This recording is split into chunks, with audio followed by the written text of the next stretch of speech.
Osogbo Oriki Asala. For over a decade now, I have lived in Osogbo. My stay has been eventful and wholesome. The hospitality I enjoyed from the Ojelade days has been second to none.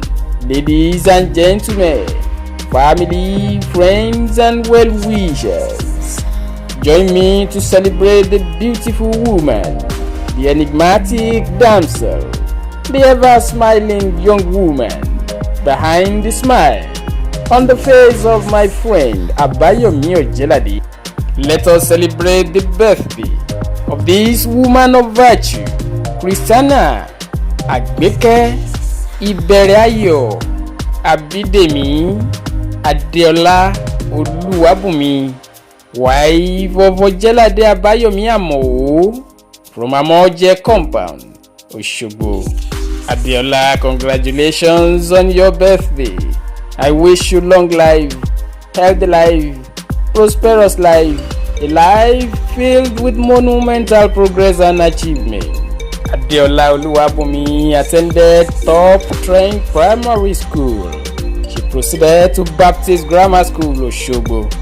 Adeola is a product of the premier university in Nigeria, the prestigious University of Ibadan, through a program at the Osun State College of Education, Ijesa.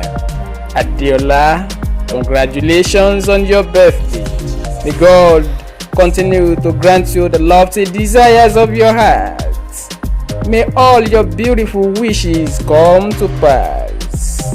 Mama Dobudi, mother of Dominion Oladele, mother of Donald Ayodeji, we rejoice with you, we celebrate you, we adore you.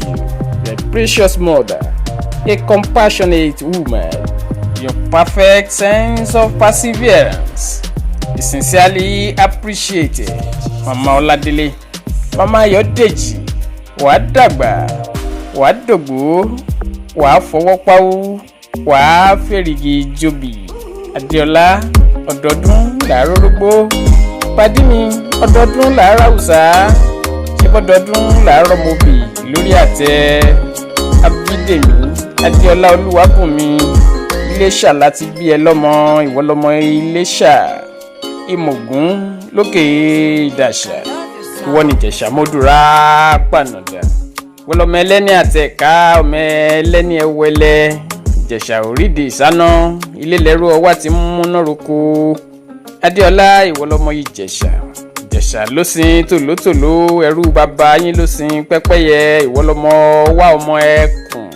Ìwọ ni Ìjẹ̀ṣà Àbẹ̀ní, ọmọ onílẹ̀ obì, ọmọ ẹlẹ́ni ẹwẹlẹ. Ìwọ lọ́mọ agbódòporo nímòyìn. Ìwọ lọ́mọ olóko àdó, ọmọ olódó idẹ. Christiana Agbeke Iberayo Abidemi Adeola Oluwabunmi, a kì í nílé bàbá kámà nílé ìyá. Ìwọ lọ́mọ Òṣogbo Oriki Asala. Ó aródẹ́dẹ́ bí òkun àròpẹ́tà ó gbà á. Ewúrẹ́ ọ̀ràngún tí ń jẹ lẹ́sẹ̀ ẹgbàgede Abidemi, lẹ́sẹ̀ ẹgbàgede ní tí ń jẹ àgùntàn tí ń jẹ lẹ́sẹ̀ ẹ̀yàrá.